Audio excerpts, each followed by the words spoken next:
Okay.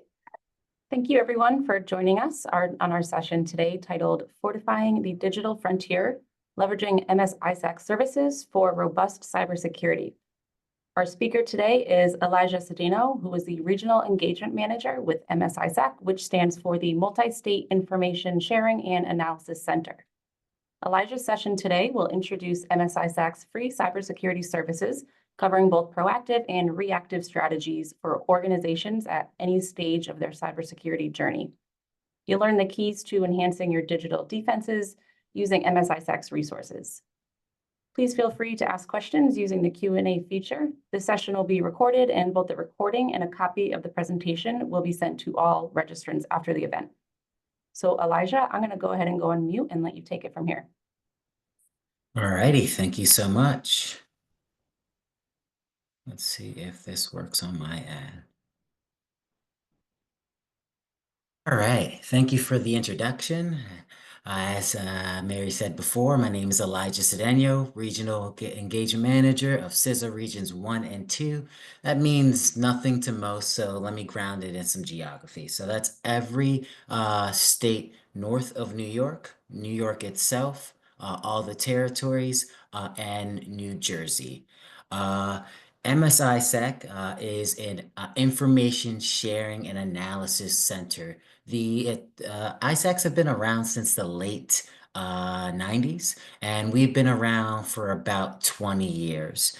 You can consider us government contractors in terms we primarily get most of our funding through a cooperative agreement with CISA. And CISA is the Cybersecurity Infrastructure Security Agency. Not great with branding, both our organizations or CISA, but there's a great federal entity that has a whole host of no-cost resources that are more proactive leaning. But we are tasked to be the key resource for cyber threat prevention, protection, response, and recovery for all state, local, tribal, and territorial governments. This is written in a little bit of government ease, but it's really any SLTT organization. So if you can track state funding to your organization, you can be a member. This is a no-cost membership, and we're going to go through some of the resources that we have. So why does cybersecurity matter?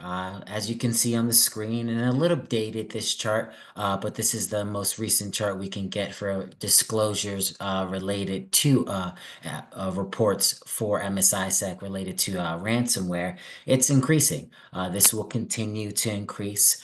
Technology has been made for ease of access. Cybersecurity can be inconvenient and cost spending to be cost saving, because avoiding a ransomware event is a cost spending event. And if you choose to pay a threat actor, not recommended by MS-ISAC or the FBI, it is a business decision. And we'll talk more about thinking of your organizations as businesses in a way that might be counterintuitive, but we'll talk more about that and a little bit more about risk.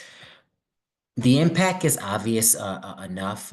You really can bury the trust of your stakeholders in terms of your constituents that you are providing services to. Exfiltration of data has reporting guidelines also with that. So you're juggling the reporting requirements with also dealing with the consequences of the ransomware event. And I know that it says sometimes the remediation costs are well over $1 million. And that seems to be a low ball number at this point in time. And that might increase as the sophistication of threat actors increases. So now that I gave you probably not the most hopeful landscape, let's talk about what you can actually do about it. Joining us and leveraging our no-cost resources, or any kind of no-cost resource that aligns to your organizational need. We are vendor agnostic, so as long as you're covered, we're good. If you just use us from an informational or cyber threat intel standpoint, that's totally fine. If none of these services align with your use case, that's okay. We will meet you where you are. So, this is a snapshot, a pretty concise snapshot of what we offer. There is a lot of words on this screen. So the things I would focus on are our SOC, CERT, and our cyber threat intel. And that's going to be the next slide. So our cyber threat intel products are advisories and alerts, reports, strategic assessments, briefs, and blogs. If you're having trouble navigating the whole host of emails that we send, I will talk about that in the next slide. But our reports and strategic assessments and briefs will really give you a good, deep understanding of your cyber threat landscape, whatever sector you're in within the SLTT landscape. And remember that state, local, tribal, and territorial. To that point of navigating our emails a little easier, I would focus on alerts and advisories and use the logic. If it doesn't apply, let it fly. So alerts are drop what you're doing and see if that vulnerability and sometimes 0 day in a 0 day is related to the impact and it being a novel vulnerability found related to a service or product. When that happens, see if the system that is vulnerable is a system that you're using within your network. If it doesn't, like I said, follow that logic, let it fly. Advisories coupled with our CTI products will give you a good lay of the land from a cyber threat landscape and also talk about vulnerabilities, but not to the way it needs your attention like the alert. So moving past our emails and how to navigate that and the worthwhileness of our email distributions, we're going into our first proper service or malicious domain blocking and reporting. You might see protective DNS. It's a different name for the same thing. We're trying to make the situation in terms of pivoting laterally within your internal network a little harder for threat actors. So we don't want any malicious domains to resolve on a workstation. So we've partnered with Akamai to get a scaled down version of their threat detector. With this, you'll get a no malicious domain with this product. Once it leaves the workstation, it's logged on Akamai side and our security operations center side, and you get a block prompt on the workstation. With that being logged, you get a report after about a week's baseline regarding your DNS activity by day, malicious domains blocked in totality, and top 10 malicious domains. Great tool in terms of ease of implementation and worthwhileness with its report and use. So I'm going to pause for a second. Are there any questions before I move forward? I don't see any currently. Great. Cool. Thank you. Our passive threat notification service is a service where we'll need the following from your organization: your external IP range, domains and subdomains, email address syntax, and user name syntax. So what the goal of this service is to alert you to any credential dumps regarding your organization. From the IP side, we see if those external IPs given to us are beaconing out to any sinkhole domains. On the domain side, we're seeing if there's any credential dumps. Both the initial access and breach credential services are scripts that we're running on the dark net in relation to any SLTT credential dump. So the ease of alerting is expedited if you are a member. But this is stuff that we're doing outside of IP and domain. The three services above that are what we're doing for all SLTT organizations, and really speaks to the fact that we really want this nation's cybersecurity posture to improve. And we're going to do this with you being a member or not being a member, but we hope you are. Elijah, we had a quick question I just wanted to bounce off you. Some of the Sure. folks on are less technically savvy. They may need to understand how to pass this along to maybe their IT team or consultant. Could you, as you're going through this, kind of, obviously, if it needs to be complicated, keep going with that, but kind of help those folks who are maybe at a higher level, kind of direct them at where they would Yeah. need to go with this information to get the most out of it. Does that make sense? Yeah, so Thank you. in terms of where you would need to go, I'm that resource. So reach out to me via email. And moving forward, I'll break down a little bit more in layman's terms of the utility of the service. But you would direct this to the individuals of interest for this type of kind of membership and services would be the individuals tasked with either IT and cyber or just cyber. So I don't really know the makeup of the organizations who are in the audience, but really the focus is if you don't have the a title that aligns to what I just said, responsibilities is IT, and they have some responsibility with cyber. Was that adequate answer? And any follow-up to that? No, that's good. Thank you, Elijah. Great, cool. Just to pivot it back a little bit more. So why this was important, our DNS blocking service, the term pivoting laterally. So if I'm on my workstation and I'm typing a URL in any browser and it's a malicious URL, it resolving as in coming and loading onto my screen is a way where threat actors get further into your organizations. This is just in regards to a notification if there's any credentials associated with your organization. So credentials, you might think passwords, that's not only passwords. It's also emails and usernames related to that. You can do quite a bit of damage with just innocuous information that you think, oh, what's having my email mean to many people? But it can be leveraged by sophisticated threat actors. Really, the barrier of entry has been lowered for a lot of this stuff, so it can you don't have to be that great with hands-on keyboard skill.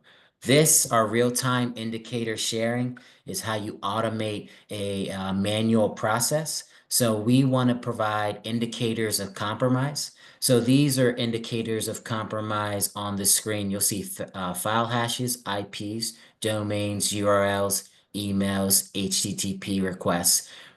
We provide a static list that you ingest into your firewall rule set through a taxi feed or MIS format. So just think of those. Those are the means in which to give your firewalls, which are your perimeter defense, in terms of getting into controlling and monitoring to a certain degree your traffic. You are providing now rules where they are defining what traffic comes in and out of different parts of your network. Pivoting to a CISA product. Once again, we do have a cooperative agreement with CISA.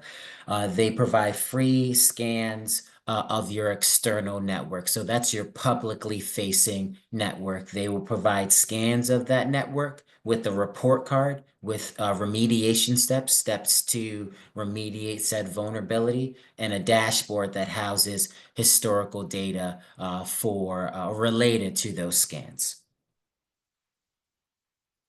These next two slides are the most, are probably the two most important things on my slide deck. MS-ISAC provides a 24/7, 365 SOC.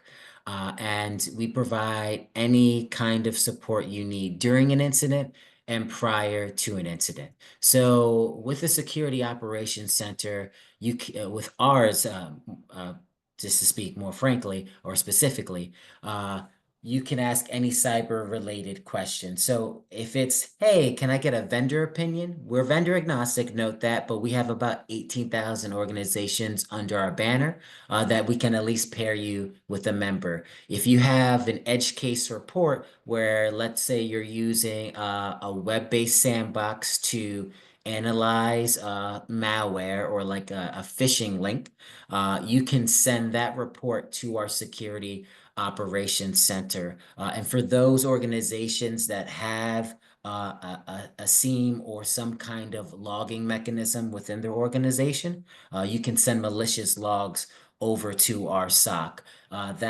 Those 2 points kind of go into our next slide, which is our cyber incident response slide. And this is our cyber incident response team is here for any SLTT organization, but I have to note that one thing. If you, as an organization, are a part of a risk pool or a sole insurer in terms of cyber insurance, I would have eyes on that policy. Having eyes on that policy matters because there's usually a list of vetted vendors or a third-party member or party vendor tasked with remediating any kind of malware-related incident. Specifically, they're written usually for ransomware, but they can be broadly written for other types of malware. For our cyber incident response team, if you don't have cyber insurance, you can contact them directly and they'll give you remediation steps until the incident has resolved. And if you do have insurance, we can collect evidence on behalf of the insured. But you have to really understand that you are transferring catastrophic risk to the insurer. So there has to be, and I don't mean this in a negative way, as an adversarial mindset in terms of following what's on the policy and making sure your I's are dotted, your T's are crossed, because paying a threat actor, again, I have to reiterate, is a business decision, but not recommended by our organization or the FBI. Going into the third most important thing. So we talked about our SOC, we talked about our CERT, and we're going to talk about our Workbench platform. And then we're going to pivot into things that you can consider or can be helpful with understanding your cybersecurity posture as an organization. So note that those three things, our SOC, CERT, and Workbench platform, are available to any SLTT. You don't have to be an MS-ISAC member. Going back to that point of like, we are that key resource for cyber prevention, protection, recovery, and response. And those three tools or resources, better said, really show the proof of that. So what you're seeing on your screen is this odd shape, yes, but it has two powerful tools in it. And there are benchmarks and our controls. Our benchmarks are configuration guidelines to harden a targeted system. And these configuration guidelines, and this matters to any IT professionals, and probably in a more meaningful way than some of the lay people in here that it may not matter to. Just know that configuration guidelines, things that are configured, are open to vulnerabilities. And we're trying to provide a standard where now this targeted system that you're looking at or want to harden is not open or as open to vulnerability. So with these benchmarks, we have build kits to expedite this process for Windows, Unix, and Linux. All operating systems that we see and use within the SLTT landscape. If you have the resources within your IT team to spend some time with this Workbench platform, I would highly, highly suggest that. Because it is a very valuable tool. If you harden your network to that root level, you really have a better chance at covering your butt as an organization, because it's a matter of when. If you have enough attention or the attention of a nation state group or a threat actor group. It is a matter of when. But these stopgaps, such as using our no-cost tools or using our benchmarks, can make it a little bit more inconvenient. And that's really all you can do at the end of the day for threat actors. So they move on to the next organization. But with all these tools, you might be wondering, where do I start? This is a lot already, and we're only 20 minutes in. Well, our controls are a good way to focus if you are a new member or considering membership or have no interest. These controls are still freely available to you as an organization within our SLTT community. So these controls are best practices to establish essential cyber hygiene for your organization. And we'll dive a little bit more into the controls moving forward, but just know that this CSAT Pro tool is pretty much an Excel file that tracks your progress. And to pivot back to our benchmarks, our SysCat Pro scanning tool sees if that targeted system is compliant or aligns with a CIS benchmark. Branding not our strong suit, but these tools are surely worthwhile, and please take a second look at them. So understanding your risk is a difficult thing to do, especially if you're wearing many hats. But taking an assessment or a vulnerability assessment or following a framework and establishing your cybersecurity maturity. So understanding that baseline coupled with understanding the risk appetite of your organization, and that risk appetite is a moving target between organizations. Having an assessment ground the conversation really matters. So if you are looking for an assessment or a way to baseline your cybersecurity maturity, I would consider our nationwide cybersecurity review. It's open from October to February. It's based on the NIST CSF. That is a popular framework used within cybersecurity, and our controls. Our controls are broken up into 3 implementation groups based off of enterprise risk and resources. But this self-assessment is helpful in 2 ways. It can create a roadmap where you can create meaningful metrics and KPIs related to the choices you need to improve your cybersecurity maturity. And it's a narrative tool. So when you fill out this self-assessment, and once you do fill it out, you'll get a report around the end of March that compares you anonymously to other organizations in your cohort group. So now you have a narrative tool to bring to higher ups when requesting resources. The metric or the scale in which domains are scored are from 0 to 7. So if you're scoring 3 at a following domain, let's say account management, and the nation's at a 4, you might have more fuel for the conversation. This aligns to our roadmap. This aligns to our understanding of our risk appetite as an organization. And now we're going to move forward with this resource to align to this nation standard. So if you're moving from your experience as a practitioner or your understanding of the worth of cybersecurity is bolstered with this type of report. So I mentioned what KPIs are, and I want to, and this is not to diminish anyone's understanding of how to ground metrics for an organization, but just there's a lot of terms of art in cybersecurity. What maturity means for me, to me, may mean something different to you. But a KPI is a quantifiable measure of performance over time for a specific organizational objective. Why are they important? Because the narrative of your cybersecurity roadmap matters, and this adds to that. You're creating goals and achievable goals that creates a narrative of due diligence too. Ransomware events are rough events, and sometimes we have the human bug bug not feature of trying to have one point of failure in terms of data breaches and ransomware events. So having a narrative of due diligence that rubs against our knee-jerk reaction of pointing a finger helps. It also gives a leadership a way to gauge what you're doing. It's very hard to move the needle of cybersecurity when you're wearing so many hats. You might be under-resourced and no one's really telling you how to get started.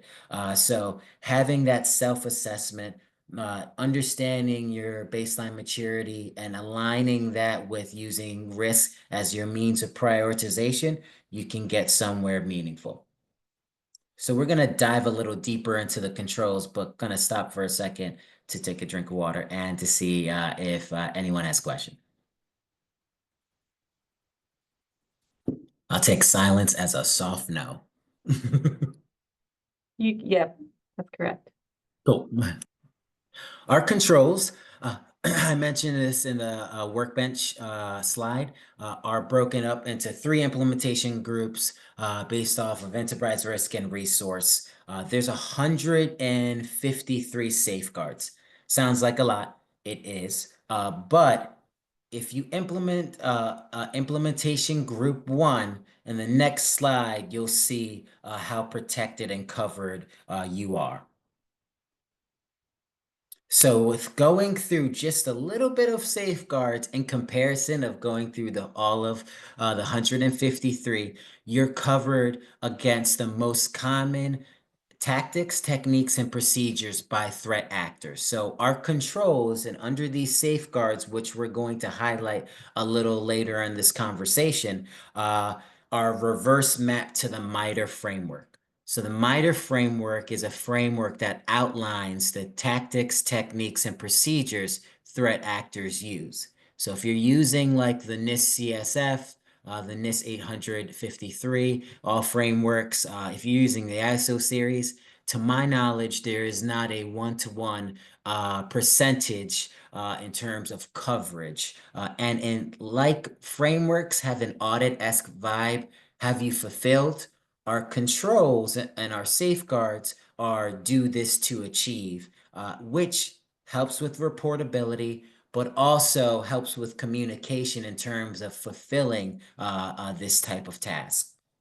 If you have a best practice or framework that you're using, note that our controls are crosswalk to many different frameworks and compliance matrix.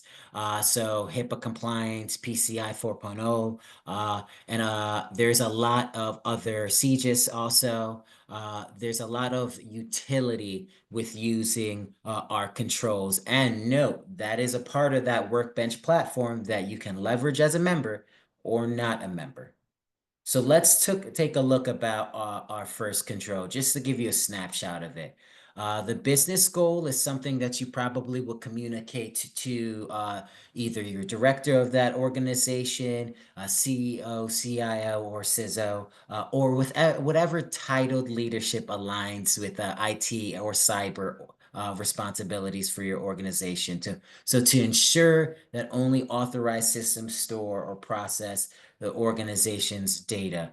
You have to know what's on your network and what's connected to your network. I meet a ton of talented IT professionals that are more artists than technologists. And I say that facetiously because sometimes it's a vibe with organizations. We have an understanding of what's kind of connecting and what ports are listening and what's communicating to what, without really taking an audit of really what's connecting. So this is not an indictment of what people are doing. This is just the reality of navigating constrained resources with constrained bandwidth. Minimum control policies are related to the policies and procedures, so paperwork that you need to fulfill the safeguard. One thing I do know, people are the problem, and policies and procedures protect you from people. And having a good understanding between the individuals, boots on the ground and leadership, and having documentation for asset management policy and approved, and I have to stress approved hardware assets, and having a cadence to review this matters. So here's some recommendation on free tools and commercials. And yes, I had to reiterate, we are agnostic. These are recommendations from the SANS Institute. Full disclosure, we do have a partnership with the SANS Institute, and they offer cybersecurity courses, certifications, and a master's degree. So if you're thinking of continuing your career education, SANS is a great organization, or contact me, and I have a lot of more free recommendations or paid. But not to digress any further, let's walk through, or digress any further. Let's walk through these first recommendations. So establish and maintain an accurate, detailed, and up-to-date inventory of all enterprise assets with the potential to store or process data. Broad, but when we're talking about things that can connect to your network, this broad definition is probably the best way to go about it. But really, the second safeguard is and connects to that policy point that I stressed in the previous slide on fulfilling this. If there's no process to remove an asset from a network, deny the asset from connecting remotely to the network, or quarantine the asset, you're really not completing this fully. And when you'll notice that if you try to report the following. So control-centric and event-centric. Control-centric, what percentage of the organization's hardware assets are not presently included in the organization's asset inventory? So how well did we fulfill meeting control number one? And this could be given to higher ups that are more in charge of the business direction of your organization, or higher ups within IT and in your organization, or cyber, or mixture of both. Event, how effective, how many unauthorized devices were detected connecting to your organization's network. This goes back to how well this is being, how effective your implementation of finding these unauthorized devices within your network. This might be more of a boots on the ground metric to report to management and potentially IT leadership. If this is within the management's roles and responsibilities, they can definitely handle moving it there. But you really have to meet your audience in terms of what to talk about when fulfilling or implementing our controls. And lastly, I want to walk you through what it would look like to contact MS-ISAC if you're dealing with an incident. Looks a little different if you have a cyber insurance, or if you are cyber insured. So, like I said before, go to that policy, go to that third-party vendor, get what you paid for. Then you can either, if you do it in that order, contact us after, or contact us in tandem. But if you don't have cyber insurance, which is not a necessary thing, I have to stress that, I am the free guy, this is what might happen. So I'm going to read off the screen and kind of give and flesh it out a little bit. An MS-ISAC member was impacted by ransomware, then they notified the MS-ISAC of the incident. So they probably, and this is a pain point that I would like organizations to focus on as a next step. Really consider out of bounds communication.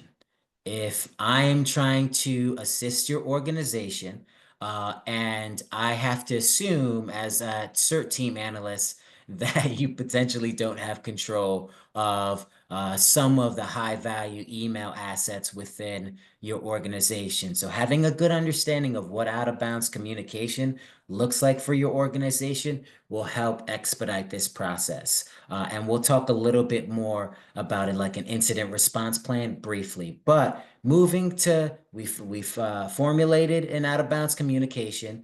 We have all the requisite information we need. We're moving to the SOC triaging the initial incident and collecting details and offering recommendations. So we send you kind of a question list. And we have a conversation with you of like, all right, how high or what's the impact? Are you this tall or this tall? Like there is a threshold to get our attention of our cert, and we want to make sure that you meet that threshold as an organization. Lucky enough, but unfortunate for this member, it's ransomware. So they're tall enough to ride this ride. They get in contact with our cert to analyze the data and understand threat actors, actions, and IOC. So remember indicators of compromise, and that ties with one of the no-cost resources, our real-time indicator sharing. They provided scripts with members and determined if identified IOCs were present. And most importantly, we provided guidance to assist ongoing recovery efforts. If you get that third-party vendor in the insurance example, or if you get federal agencies involved in this, note that they're tasked from the federal side to get a bad guy, which is within the purview of the organization, and we need organizations like that. Recovery, that's not within their responsibility to do. We will help with that. On the insurance side, I am unsure what their recovery process is, but that goes back to my initial point of having eyes on the policy and really understanding what this policy means to your organization and the impact of using that. Going to the impact, we are seeing that MS-ISAC's response was instrumental in understanding the incident timeline and developing IOCs. We're gonna pivot to what would help in terms of dealing with an incident. When reporting an incident, we would like to know who experienced the incident, what sort of incident occurred. These are all the things that you're going to probably report to our Security Operations Center. But more specifically to this, I want to speak on having an incident response plan. And if you're looking for where to start for your organization, my only suggestion for that goal is don't recreate the wheel. This is a community effort, cybersecurity. And if you have contacts within other organizations, see where they are from a documentation standpoint. If you would like to rely on our organization, and if you want to be a member or not, I'm here to help and I can provide you that documentation. Our IRP plans are public domain in terms they're freely available on our website. I can download them for you and email them, or you can download them yourself. Please do not recreate the wheel. Having an IRP plan matters. Testing that plan matters. Having roles and responsibilities outlined in matters in an IRP, and having an impact level matters probably the most in an IRP because that will align with all the roles and responsibilities. Is this an all hands on deck type of incident? Or do you have some more wiggle room and you can go about this and investigate in different ways? So we're here as an organization to help, man. I'm always a fan of more information is just food for thought. Uh, Here's some resources that you can review and you can use as an organization. Establishing this essential cyber hygiene that walks you through our implementation group one of the controls. It highlights the controls, gives you the safeguards, gives you a reason of why this control matters, and steps to achieve said control. Great tool to have.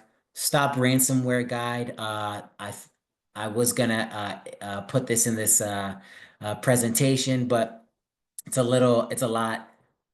Use that guide. It'll complement the establishing essential cyber hygiene guide, and the combating ransomware is our most recent made by our maturity services team. So there's abundance of no cost resources. And we're just an email away if you need help navigating that, or if you need an introduction to our federal partners through CISA, FBI, or oddly enough, Secret Service. They do quite a bit of forensic work and can provide a lot of assistance. But before I talk myself in the crowd to an early grave, any questions? Yes, so we had a question come through. Mhm. What would you recommend as the top 3 things that they should implement to protect their organization? Ah, why'd you do that to me? All jokes aside, top 3 things, if we're talking about a tool, MFA, it really complicates the matter for threat actors to get credentials, or if they have credentials, having that second ping to your employee's phone or response push that they need really can slow things down. 2, know what's connected. So control 1, as pedantic as that seems, control 1, know what's connected to your network. Control 2, know what software is running on your network. Those 3 things, I think, are good focus points, but I have to stress aligning what you procure and movement forward with your risk appetite and your understanding of your cybersecurity maturity as an organization. So a lot of half answers that hopefully gave you a kernel of truth. That was helpful, thank you. Another one, the process for onboarding with you guys. Do they need any sort of like IT person or someone to lead that? What's that process like? So the process is short, but I do have one caveat. The process in terms of registering takes between 30 seconds and a minute and a half. If you Google MS-ISAC registration, MSISAC registration, you can sign up. And we would prefer a technical individual as the point of contact because who needs another email that they can't respond to or action? So if you have the resources to have an IT person of your organization in charge with cyber or IT as a primary point of contact, that's great. And you can just be added as another point of contact, but not that initial person. Okay, perfect. Let me see. Do you Elijah, have any? Elijah, what if they don't have the resources in the housing agency?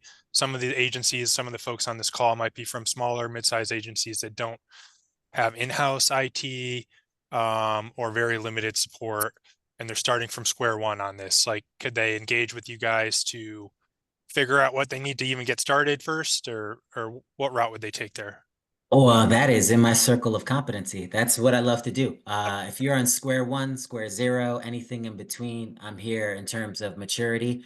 Email me and I will introduce you to our Cybersecurity Assistance Service Program, CASP. It's one of the many acronyms you'll hear if you stay in contact with our organization. But we have a senior director and director that it was a former CISO. That's the highest uh, uh, cybersecurity officer you can be within a state level of Montana, and the CIO of the biggest county in Missouri, I believe, would be your point of contacts, giving you recommendations on how to start or how to polish a diamond if you're a more mature organization. Yeah, Elijah, we just have a comment from Nikki who said that was going to be her question too. They have no financial resources or staff that could take on the responsibilities that you've been talking about here. So that was, Yeah, thank you for answering that. no problem. Then we had just one more come through. Do you have any suggestions on how to elevate cybersecurity concerns to leadership, like any talking points, for example? It's so my suggestion would be one is finding, you have to find what language resonates with leadership. If there are charts and metrics type, then align your need with their preference of receiving information because cybersecurity is cost spending to be cost saving, and it just does not align with our understanding of return on investment at all. So I know this sounds like borderline not helpful, but because I don't specifically know your leadership's understanding their values of worth, and you can align whatever assessment you take or narrative you want to that assessment. Our controls can be that. But if you want a more nuanced conversation about that, I think my screen is still up and it has my email. Please email me. We can have that broader conversation. And that is also within the purview of our CASP team too. Elijah, one example of that I want to bring up is, with some of these, and you even mentioned it, there's a lift to implement them, or they may cause an inconvenience. Like MFA is a prime example, Yeah. And leadership doesn't want to implement that because it's an inconvenience and, they're not going to go after us. Like, how would you approach that situation? So I'd go about it two ways. And one way, and all jokes aside, I think these two ways have worked. I paint the picture of a bad scenario, and really speak to the self-interest of us as humans. Like back to that point of narrative of due diligence. It's leadership that's on the chopping block for these data breaches and ransomware events, relaying the probability of a major inconvenience to the short-term reality of an incident is something that I think anyone can understand if they just start Googling ransomware and your zip code. And you'll see within your state things happening in a way that you may not be privy to. And to that like third slide you saw, that was a slide on disclosures. This means that the disclosures that there's people not reporting. So painting the picture of impact and bundling in a little bit of self-interest seems to be the case to get some success. I don't like it ethically, but like you really have to get the ball over the line. Thank you, Question? Elijah. No problem. Let's just see if there's any final questions that come through.